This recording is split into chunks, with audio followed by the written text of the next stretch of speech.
10 years ago, there were 3 champions released that demonstrated a mechanic yet to be seen in the game at that time. With the addition of Shen, Kennen, and Akali to League of Legends brought an alternative resource to mana known as energy. A year after their release came Lee Sin, the 4th to use this very same resource. Then over another year after that came Zed, who shared the same trait. Despite rostering only 5 champions, the usage of energy is well known throughout the community as they all come from the land of Ionia, and apart from Lee Sin, Shen, Akali, Kennen, and Zed are this game's representation of the ninja archetype. Today's video will be featuring energy champions and by extension the energy mechanic itself, a resource used by a vastly smaller number than mana, but one that might be equally as influential. Several months ago I made a video talking about Manaless champions, and this episode is a continuation of that one, so if you haven't watched it, I highly recommend you do just to get a better understanding of this video. To give you a quick refresher though, within the game there are currently 25 champions who do not utilize mana to expend their resources, if any. Meaning 1 out of every 6 champions or so don't interact with mana in any way, some of whom may interface with a different resource altogether.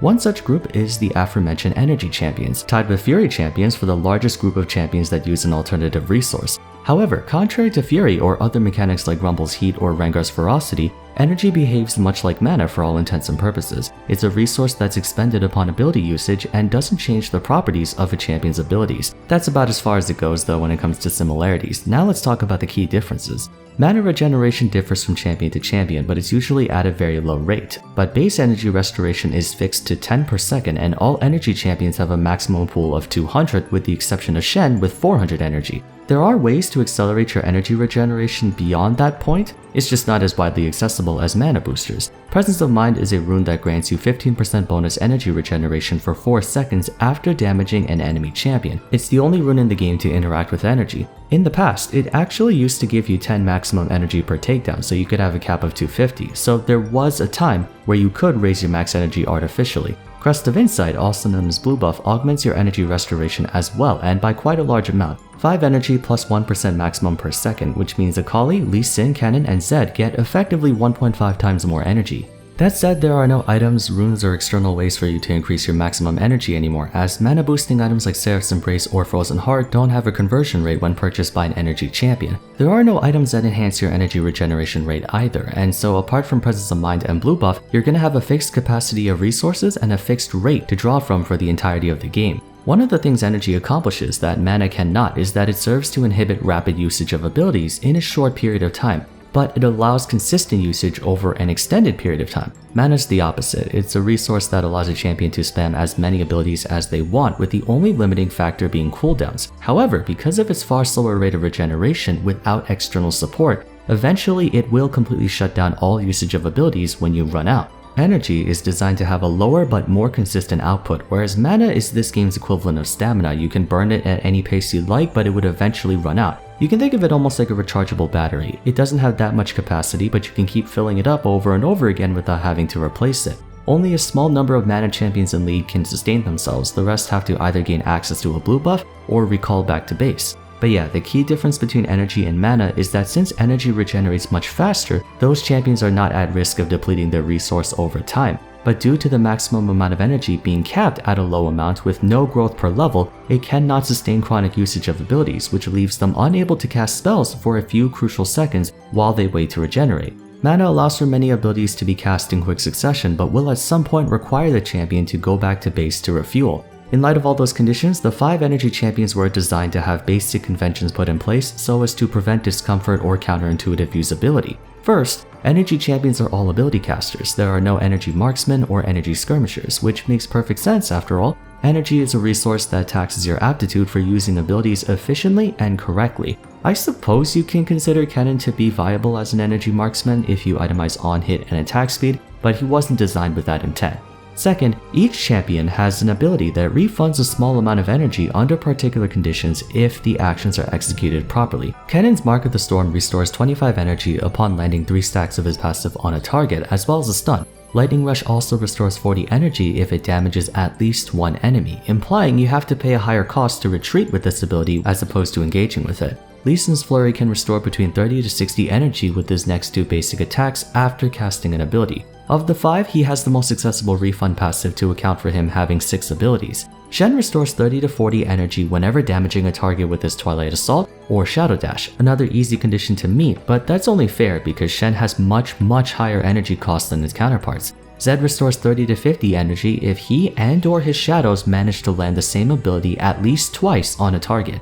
Even though his refund is a lot harder to reliably activate, towards the late game his energy costs are low enough to where if he consistently lands double taps with every Razor Shuriken and Shadow Slash, he can have infinite energy. Now Akali is the only one to lack an energy refund mechanic. She used to have one on her passive which would refund her up to 20 energy with each empowered attack. Now all she has is Twilight Shroud, which refills her energy by 80 and increases her maximum energy by 80 as well. I suppose you can consider this an on-demand energy heal instead of a refund mechanic. And lastly, third, the energy costs for many abilities decrease as they're leveled up, and the energy champion's ultimate abilities have no cost as well. Normally, mana champions spend anywhere between 100 to 150 mana to use their ultimates. I'm sure you might have guessed that wouldn't be very good to include on energy users, as that would mean they would use up half their total resource just to press their ultimate. This is done so intentionally, since each champion's costs are balanced around their 3 basic abilities at rank 1. Zed's WEQ combo requires 165 energy to use. Ken's EWQ combo takes up exactly 200 barring the refunds on his E and passive.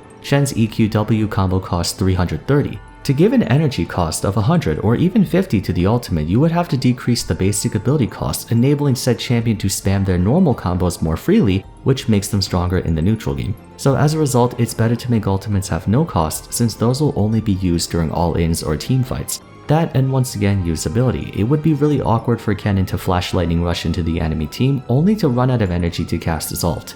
In my eyes, the most important distinction to make between well-designed Manaless champions and poorly designed ones is that of cost. There needs to be a cost you have to pay to use your abilities. It doesn't necessarily have to come in the form of your Q costing 40 mana, but a drawback of sorts to prevent you from just mashing your face on the keyboard. That was the overarching message for the Manaless Champions video. Not having a resource cost to your abilities isn't inherently a bad thing, as long as you incorporate a mechanic to serve as a power limiter in place of that resource, because that's all mana is, a power limiter. Renekton and Rengar are Manaless champions, but since the base form of their Q, W, and E's are so weak, they have to be more methodical with their empowered abilities to make up the difference. There are a few unique cases of Manaless champions who still have pretty healthy gameplay like Aatrox, since his power limiter is his dependence on spacing and landing sweet spots. But when it comes to alternative resources, I feel like energy deserves a lot of credit for being equal to mana but different in its usage. Energy raises the skill ceiling of those who use it by forcing the player to understand just how much they can do during a trade or rotation. Since each energy champion has a form of self-restoration, there's a layer of complexity in squeezing out every last bit of mileage you can during a fight. Although reckless usage of mana can deplete your pressure very quickly, that's sort of alleviated in the mid to late game as a champion's base mana increases or they acquire items to supply them with a larger battery such as the mythic items or Seraph's Embrace. Energy costs do decrease as you put more points into abilities, but you'll never reach a point where you can face roll on your keyboard unless you have like challenger level mechanics and can land double shadow attacks on Zed every time, for instance. Energy can also be used as an internal power balance. Many people express frustration with the negative consequences of mindless ability casting or lack thereof for Manaless champions like Yasuo, Yone, Viego, and Riven, especially when taking into consideration their low cooldowns. Prevailing Wisdom places huge emphasis on acquiring as much ability haste as possible. After all, the lower your cooldowns are, the more you can use your abilities, and the more you can use your abilities, the more threatening you are as your windows of vulnerability get shorter and shorter. This is even more prevalent after the item systems rework in Season 11. Prior to cooldown reduction being reworked into ability haste, the highest CDR you could get was 40% or 45% with Cosmic Insight. Now with ability haste, it's not uncommon for you to get 50 to 52% CDR towards the late game, and there's essentially no drawback to going full spec ability haste either. You do the same amount of damage as a full AP champion, just instead of burst, it's more consistent damage. On the other hand, energy champions have very powerful abilities that they would love to use as liberally as possible. Lee Sin's Safeguard, Shen's Twilight Assault, Ken's Lightning Rush, Zed's Living Shadow, Akali's 5-point Strike. If they could spam the crap out of them, you bet your ass they would. But their kit is designed to where there's only so much you can do in a given point in time. There are ways to extend your output insofar as to keep up with mana ability casters, but you'll always have a set moment of vulnerability. I'm not implying that energy champions are crippled by their resource management problems. Masterful use of their refund mechanics can usually keep them dangerous all the time, but it goes back to that skill expression. One of the most basic things Lee Sin guides teach you is to weave auto attacks in between ability casts so you can get your energy back. Same goes for everyone else. Akali's passive energy refund was removed because hers was a little too consistent, which goes to show you how broken an energy champion can be if they were to have a near infinite supply. Of the 5, she was definitely the closest. Having said all that, energy is far from a flawless mechanic. It's bogged down by a few issues that also might explain why there are no new energy champions being released, despite many of them seeming like they could be decent candidates. Something I thought about while making the video is whether the discontinuation of energy champions was done so purely because of gameplay restrictions or because of lore. All energy champions come from Ionia, particularly from a specific part of Ionia. Shen, Akali, and Kennen are part of the Kinko Order, an ancient organization dedicated to preserving balance between the physical world and the spirit realm. Zed founded the Shadow Order after killing his former master, which I believe was Shen's dad, but he was an ex-member, so cut from the same cloth. Lee Sin may not have any associations with Ionia, but he does have an enlightened sense of spirituality being a monk. That led me to believe energy champions are those who are more in tune with Ionia's magic than normal people. Though if that were the case, wouldn't Karma be energy-based too? She is quite a spiritual character in her own right. In that same way, the Wuju Order would be energy users too. Master Yi and Wukong draw power from the spirit realm. That's the part that makes me scratch my head a little bit. We can't use the ninja only clause because we have Lee Sin, but we can't use the spirituality clause because champions from Ionia inherently tap into the spiritual nature of the land. In that case, by process of elimination, it had to be gameplay restrictions. Remember when I said that energy users are exclusively locked to ability casting? That automatically prevents auto attackers and duelists from being considered because their primary focus is on attack speed and not resource management, so that means no marksmen or skirmishers. Enchanters are also out of the question because mana is the only thing keeping them balanced. Imagine if Lulu or Sona ran off of energy, they could perma-shield and heal everybody. I'm not sure if we can count mages either. The class as a whole is balanced by its dependence on mana. Now, Rumble's heat mechanic does a fantastic job at managing his power balance, so he's excused. As for Vladimir, he's a piece of garbage champion that needs to be reworked. Please, Riot, thank you very much. Anyway, the problem with energy is that it's theoretically an infinite resource. You just can't fire all your guns at once. You can't turn Ahri or Syndra into energy champions for that very reason. Their energy costs would have to be low enough to where you can execute a basic trade combo, but then you just have to wait like 15 seconds before you can use the full combo again and again and continue to use it over and over and over without having to base. All the good things I said about energy are only good in those specific scenarios. I know a lot of you guys are about to say Akali was considered a duelist because she could 1v1 a lot of champions thanks to Q spam, and to that I say, why do you think she had to get nerfed and have so many things removed from her kit?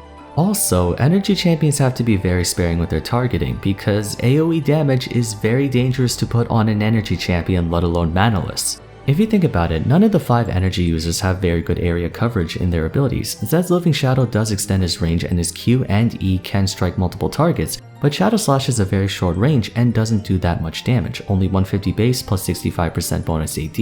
His shurikens on the other hand do have a lot of damage, but only against a single target. It does reduce damage past the first. This is echoed throughout every energy champion. Lee Sin's only non-ultimate AoE ability is Tempest. It hurts, mind you, but I seriously doubt it does more damage than Annie W, Vex Q, or Victor Laser, you know what I mean? Basically, energy can only be fair under very tight constraints, and it bars you from being able to create champions with abilities that are balanced by their high mana costs or the champion's overall need for mana. Though I feel like it wouldn't be too impossible for them to design an energy juggernaut or an energy catcher. But what do you guys think? Do you feel like energy has a lot of untapped potential for champion design, or do you think they're a terrible way to design manaless champions? I can definitely see how its virtually infinite supply can be super annoying to deal with. I consider Kennen to be 10 times worse than Teemo, even if I'm playing a melee auto attacker, and it's largely because he can stay in lane forever if he has priority. But once most mana champions purchase a Ludens, Liandry's, or Everfrost and get a blue buff here and there, they don't run out of mana fast enough for it to matter, so it's not like the concept of infinite resource is reserved only for manaless champions.